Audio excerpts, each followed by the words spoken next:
Di sebuah desa kecil di Sukabumi, ada seorang penjual mie ayam bernama Pak Rudi.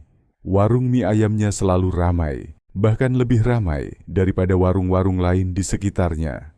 Setiap orang yang mencicipi mie ayamnya selalu ketagihan, seolah-olah ada sesuatu yang membuat mereka ingin kembali lagi dan lagi. Namun ada satu hal aneh, meskipun warungnya selalu penuh, Pak Rudi hampir tidak pernah terlihat kelelahan. Ia selalu tampak segar, dengan senyum ramah yang tidak pernah pudar. Selain itu, tidak ada yang pernah melihatnya pergi ke pasar untuk membeli bahan-bahan. Stok daging ayamnya seolah tidak pernah habis. Suatu malam, seorang pemuda bernama Jaka yang penasaran memutuskan untuk mengintai warung itu. Ia menunggu sampai warung tutup dan diam-diam bersembunyi di balik pohon dekat dapur Pak Rudi. Saat tengah malam tiba, Jaka melihat sesuatu yang membuatnya merinding. Pak Rudi keluar dari dapurnya, membawa sebuah baskom besar berisi daging mentah. Namun daging itu tidak seperti daging ayam biasa. Warnanya sedikit keunguan dan mengeluarkan aroma anyir yang aneh. Dengan cepat, Pak Rudi membawa baskom itu ke sumur tua di belakang warungnya. Ia berlutut di tepi sumur, lalu mulai berbisik dengan suara lirih, seolah berbicara dengan seseorang. Tak lama kemudian, dari dalam sumur terdengar suara gemuruh, diikuti dengan suara tawa yang menyeramkan. Jaka menahan napasnya, tubuhnya gemetar ketakutan. Ia melihat tangan hitam berbulu keluar dari sumur dan mengambil baskom daging itu. Sebagai gantinya, sebuah karung kecil dilemparkan ke arah Pak Rudi. Saat Pak Rudi membukanya, isinya adalah tumpukan uang yang tampak baru dicetak. Jaka buru-buru pergi dari sana dan menceritakan semua yang dilihatnya kepada warga desa. Keesokan harinya, mereka beramai-ramai mendatangi warung mie ayam Pak Rudi. Namun yang mereka temukan hanyalah warung kosong dengan tanda dijual, tergantung di depan pintunya. Pak Rudi menghilang tanpa jejak. Sejak saat itu, sumur di belakang warung tersebut ditutup. Dan orang-orang percaya bahwa Pak Rudi telah melakukan pesugihan dengan makhluk gaib. Meski warungnya sudah lama tutup, beberapa warga mengaku masih sering mencium aroma mie ayam yang menggoda saat melewati tempat itu. Seolah-olah warung Pak Rudi masih beroperasi di dunia lain. Malam setelah warung itu ditinggalkan, beberapa warga yang penasaran mencoba membuka kembali sumur yang telah ditutup rapat. Mereka ingin memastikan apa yang sebenarnya ada di dalamnya. Namun, saat salah satu dari mereka mulai menggeser penutup sumur, angin kencang tiba-tiba berhembus, membawa aroma anyir yang menusuk hidung. Pak Lurah yang ikut dalam rombongan itu langsung menghentikan mereka. "Jangan main-main dengan hal yang tidak kita mengerti," katanya dengan suara tegas. Para warga pun mengurungkan niat mereka, tetapi rasa penasaran tetap menghantui pikiran mereka.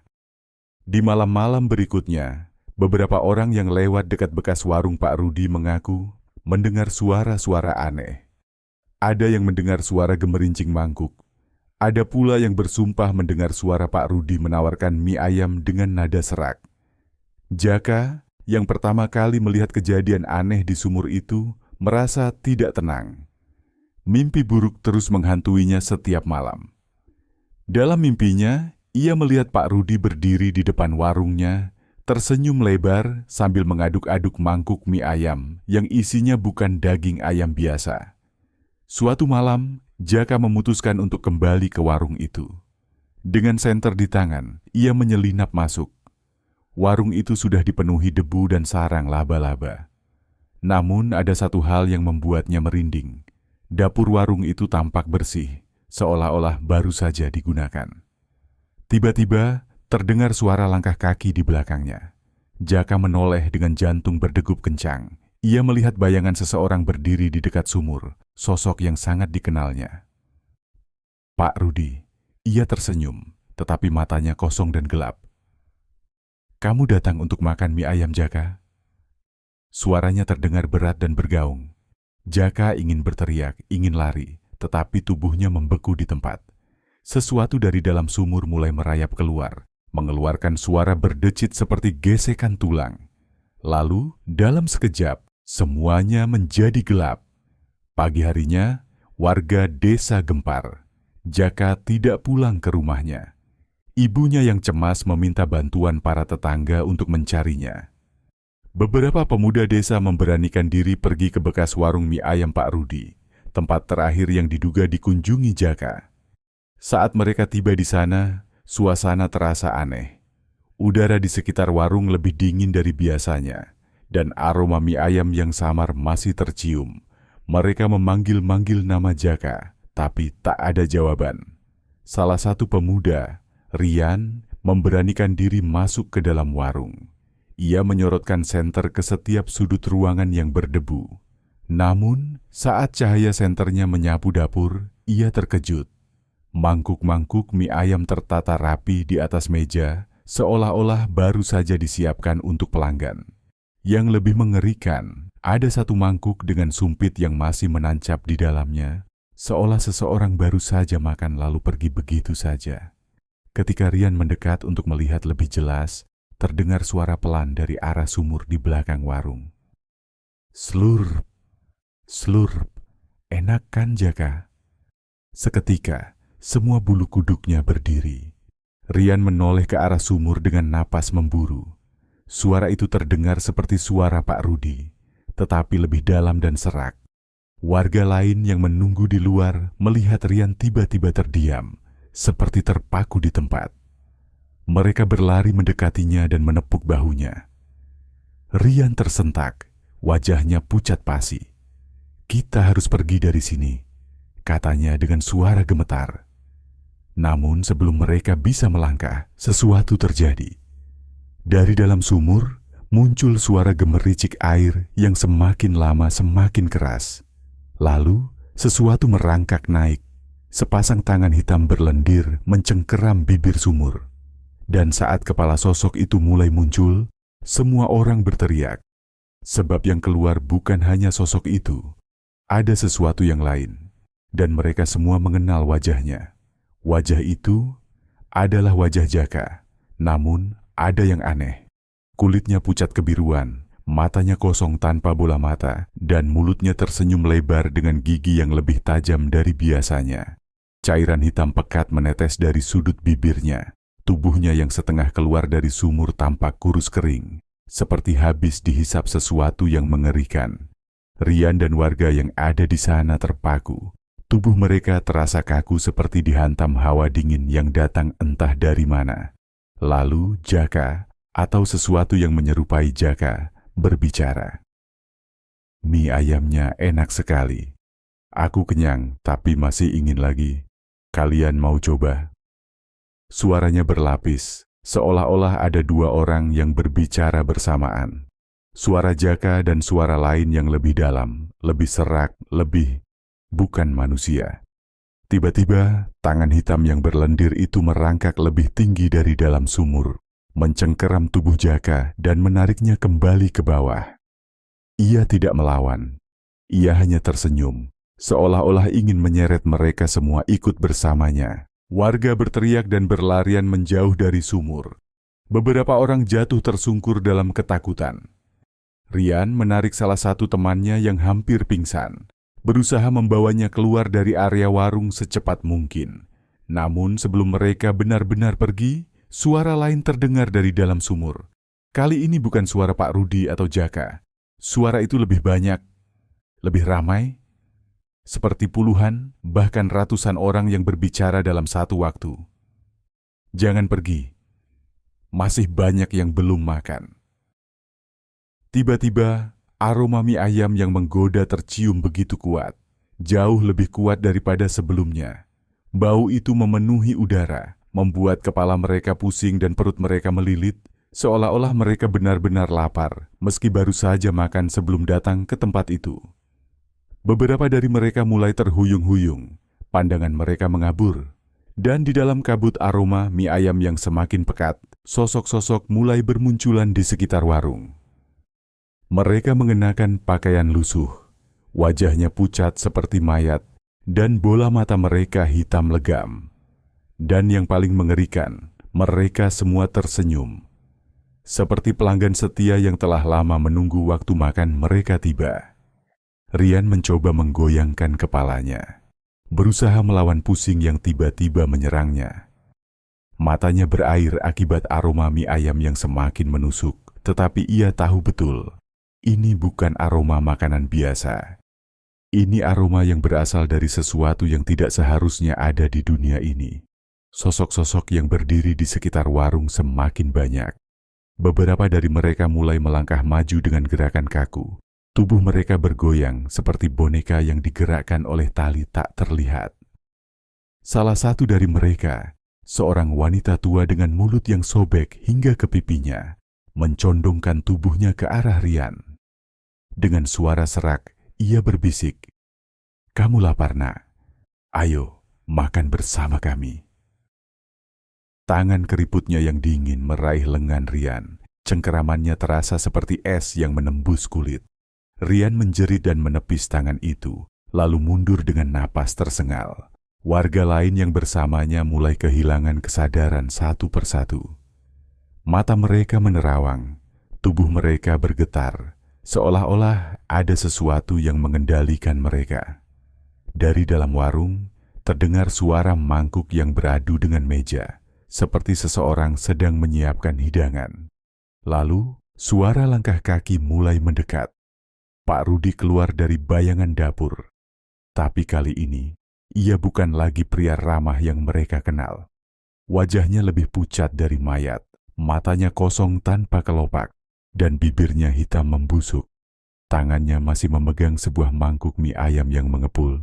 Kuahnya tampak lebih kental, lebih gelap, dan berbau anyir. Pak Rudi tersenyum lebar.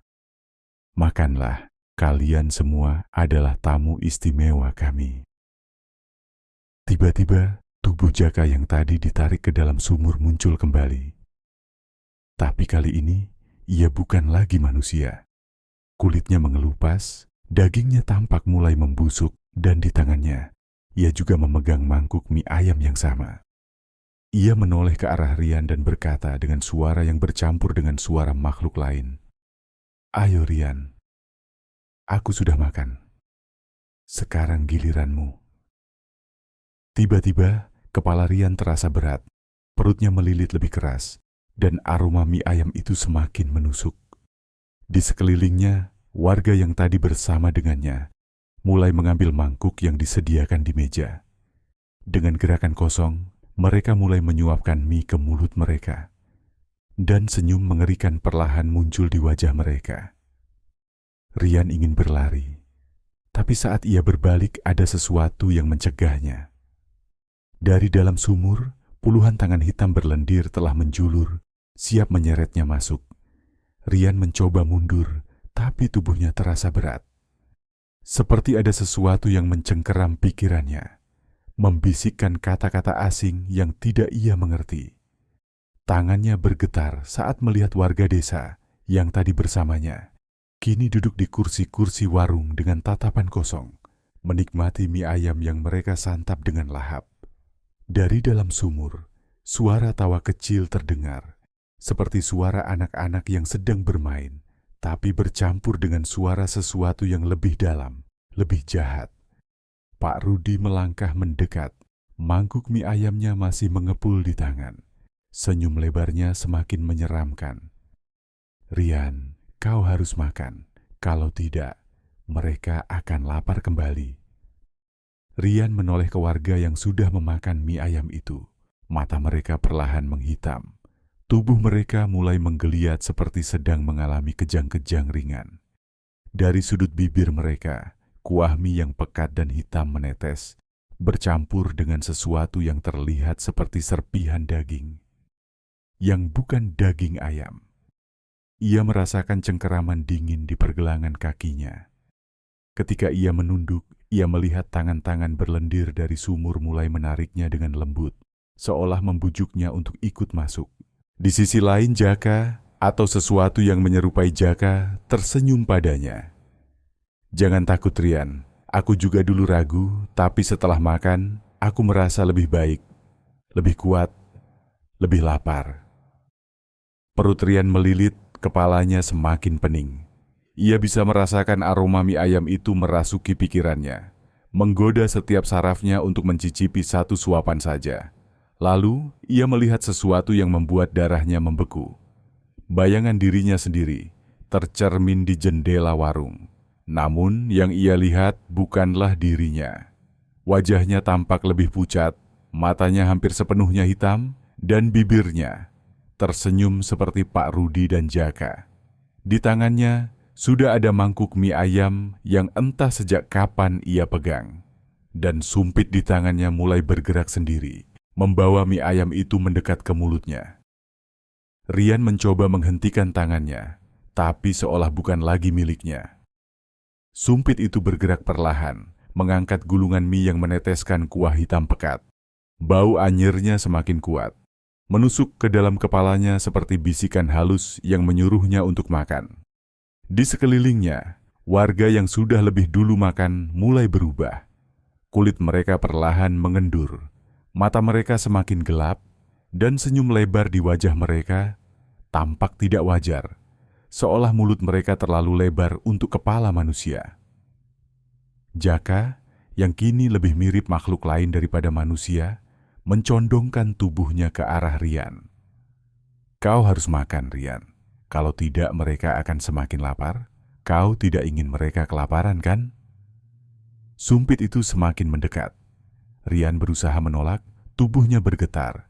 Tetapi semakin ia melawan, semakin kuat sesuatu di dalam dirinya memaksa untuk menelan makanan itu. Pak Rudi tertawa kecil. Sama seperti dulu, aku juga menolak. Tapi lihat aku sekarang, aku punya segalanya. Warungku tidak pernah sepi, pelanggan setiaku selalu datang. Dan sekarang, giliranmu untuk menjadi bagian dari keluarga ini. Tangan Pak Rudi menyentuh bahu Rian, dan seketika itu juga sebuah kilatan gambaran mengerikan muncul di kepalanya. Ia melihat dirinya duduk di salah satu kursi warung, tersenyum dengan mata hitam legam, menyajikan mie ayam kepada orang-orang baru yang datang. Ia melihat dirinya berbicara dengan suara yang bukan miliknya, menawarkan mie ayam yang kuahnya semakin kental dan hitam. Ia melihat dirinya berdiri di samping sumur, berbisik kepada sesuatu yang bersembunyi di dalam kegelapan. Ia melihat dirinya bukan lagi sebagai dirinya. Sumpit itu tinggal beberapa senti dari bibirnya. Ia bisa mencium aroma tajam daging di dalam kuah, dan sesuatu dalam dirinya mulai menyerah. Namun sebelum mie itu menyentuh lidahnya, suara keras terdengar dari luar warung. Duar! Sebuah benda dilemparkan ke tengah warung, memecahkan suasana mencekam. Asap putih tebal memenuhi ruangan, membuat semua orang di dalamnya tersentak. Suara langkah kaki cepat mendekat, dan di balik kepulan asap muncul sosok yang tidak mereka sangka. Seorang lelaki tua berjubah putih, membawa sebuah kantung kain lusuh di tangannya. Wajahnya penuh kerutan, matanya tajam menatap ke arah Pak Rudi. Dengan suara berat, ia berkata, "Sudah cukup, Rudi. Permainanmu harus berakhir malam ini." Pak Rudi menyipitkan matanya. Senyumnya yang menyeramkan perlahan menghilang. Warga yang sudah berubah menjadi sesuatu yang bukan manusia menoleh ke arah lelaki tua itu dengan tatapan kosong. Sementara Jaka menggeram pelan, seolah terganggu oleh kedatangannya. Rian masih setengah sadar. Tubuhnya terasa ringan, tetapi pikirannya mulai jernih. Asap putih yang memenuhi ruangan terasa berbeda. Tidak seperti bau mie ayam yang memabukkan, melainkan lebih segar, seperti udara pegunungan di pagi hari. Ia tersadar, genggaman tak kasat mata yang memaksanya untuk makan perlahan melemah. Pak Rudi menghela napas panjang. "Ternyata kau masih hidup, Kisaka," katanya. Suaranya kini lebih dalam dan dingin. Lelaki tua itu, Kisaka, mengangkat kantung kainnya dan mengeluarkan segenggam garam kasar bercampur bunga kering. Dengan gerakan cepat, ia melemparkannya ke arah Pak Rudi. Pak Rudi menggeram kesakitan. Kulitnya yang semula hanya pucat kini, mulai meleleh seperti lilin terkena api, mengeluarkan aroma busuk yang menyengat. Ia mundur beberapa langkah. Tetapi warga yang sudah memakan mie ayam mulai berteriak marah. seolah tidak ingin tuannya terluka. Kalian semua telah terikat dengan perjanjian kelam. Kisaka berkata tegas, tapi belum terlambat untuk menghentikannya. Warga yang tersisa di dalam warung mulai menggeliat. Beberapa dari mereka jatuh ke lantai dan muntah hitam pekat. Mereka yang masih memegang mangkuk mie ayam kini melihat ke dalamnya dengan ngeri. Potongan daging di dalamnya bergerak sendiri, seperti makhluk hidup yang menggeliat ingin keluar. Jaka melangkah maju, matanya menatap Kisaka dengan penuh kebencian. Kau tidak bisa menghentikan ini, orang tua. Kami sudah makan. Kami sudah menjadi bagian dari warung ini. Kisaka hanya tersenyum tipis, lalu menarik sesuatu dari balik jubahnya. Sebuah botol kecil berisi cairan bening. Kalian memang sudah memakan makanan ini, katanya. Tapi bukan berarti kalian tidak bisa dimuntahkan kembali. Dengan cepat, Kisaka membuka botol itu dan mencipratkan isinya ke tanah. Begitu cairan itu menyentuh lantai warung, suara jeritan nyaring terdengar dari berbagai arah. Warga yang sudah berubah mulai menggeliat kesakitan. Tubuh mereka seolah ingin merobek dirinya sendiri. Dari dalam sumur, suara geraman menggelegar terdengar, seperti makhluk besar yang marah. Pak Rudi jatuh berlutut, tubuhnya terus mencair, tangannya mencakar lantai dengan putus asa. Tidak, tidak. Dapur warung tiba-tiba bergemuruh, mangkuk-mangkuk berjatuhan, meja-meja bergeser sendiri. Dari dalam panci besar yang masih mengepul, sesuatu merayap keluar. Tangan-tangan kecil, seperti milik anak-anak, mencakar udara, berusaha meraih siapa saja yang ada di dekatnya. Dan saat itu, Kisaka menoleh ke arah Rian yang masih terduduk lemas. Ini kesempatanmu, nak, katanya. Pilihannya ada padamu, kau mau bertahan di sini atau ikut denganku keluar sebelum semuanya terlambat. Rian menatap Kisaka dengan napas tersengal. Kepalanya masih berdenyut hebat akibat pengaruh aroma mie ayam tadi. Tapi ia tahu betul satu hal, ia tidak ingin berakhir seperti Jaka. Di sekelilingnya, warga yang sudah memakan mie ayam itu terus menggeliat kesakitan. Beberapa dari mereka berusaha berdiri, tetapi tubuh mereka seperti tidak lagi bisa dikendalikan. Sementara yang lain justru mulai tertawa. Tawa yang terdengar seperti ratusan suara berbicara dalam satu waktu. Pak Rudi yang kini setengah mencair masih mencoba merangkak mendekati sumur. Tangannya yang tersisa berusaha mencengkeram sesuatu di dalamnya. Tolong, beri aku kesempatan lagi. Aku masih bisa memberi kalian lebih banyak pelanggan. Tapi dari dalam sumur, sesuatu bergerak dengan cepat. Cerak! Sebuah tangan besar dan hitam berlendir keluar, mencengkeram kepala Pak Rudi dengan kasar. Ia berteriak ketakutan, berusaha melepaskan diri, tapi tidak ada yang bisa ia lakukan. Makhluk di dalam sumur itu akhirnya bosan dengan kesepakatan mereka. Dengan satu hentakan, tubuh Pak Rudi terseret ke dalam sumur dengan kecepatan yang mengerikan. Jeritannya menggema beberapa detik, lalu hening. Jaka yang masih berdiri dengan senyum menyeramkan, menatap Rian. Kau masih punya pilihan, Rian, katanya dengan suara berlapis. Kau bisa pergi, atau kau bisa tinggal di sini bersamaku, menjadi bagian dari warung ini selamanya. Tiba-tiba, lantai warung mulai retak. Bau anyir semakin pekat, dan suara gemuruh dari sumur terdengar semakin keras. Warung ini akan runtuh, dan Rian harus memilih. Kisaka mengulurkan tangannya. Cepat, nak. Warung ini akan menelan kita semua. Tapi di sisi lain, Jaka hanya berdiri diam, tersenyum. Apa kau yakin bisa benar-benar pergi? Tanyanya pelan. Karena sekali kau mencium aroma mie ayam ini, kau tidak akan pernah bisa melupakannya. Dan saat itu, di dalam kepala Rian, suara Pak Rudi berbisik pelan. Kau akan kembali. Rian menelan ludah, tubuhnya gemetar. Hawa di dalam warung semakin berat, seperti ada sesuatu yang perlahan menyedot kehidupannya. Lantai yang mulai retak mengeluarkan cairan hitam pekat, menggenang seperti darah busuk. Kisaka masih mengulurkan tangannya, wajahnya tegang. "Jangan dengarkan mereka, Rian. Kau harus pergi sekarang juga." Di sisi lain, Jaka berdiri tenang. Matanya yang hitam legam tidak pernah lepas dari Rian, dan senyum itu tetap sama. "Kenapa kau harus pergi, Rian?" bisiknya.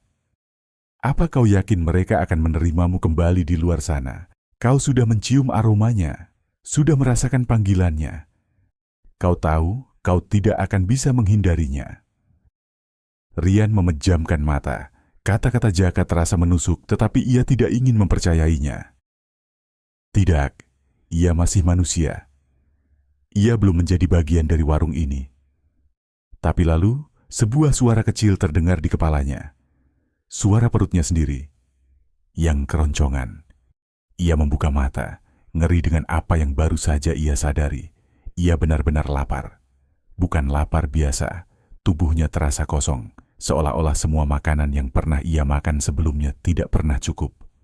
Aroma mie ayam masih tersisa di udara, menggodanya. Jaka tertawa kecil. "Kau merasakannya, kan? Itu adalah bagian dari kita sekarang. Kau bisa pergi, tapi kelaparan ini akan selalu ada.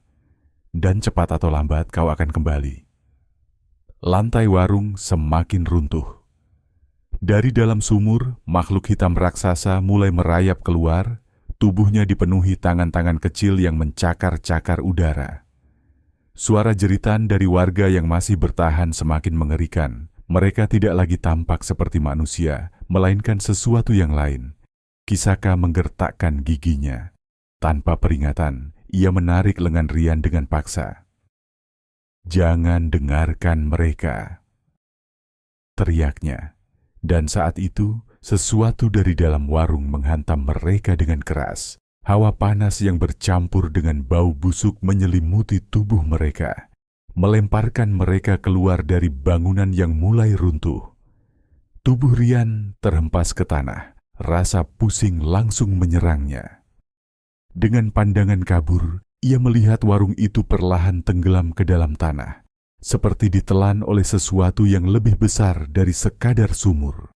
Di ambang kehancuran, Jaka berdiri di ambang pintu warung, masih tersenyum. "Aku akan menunggumu, Rian." Lalu warung itu lenyap.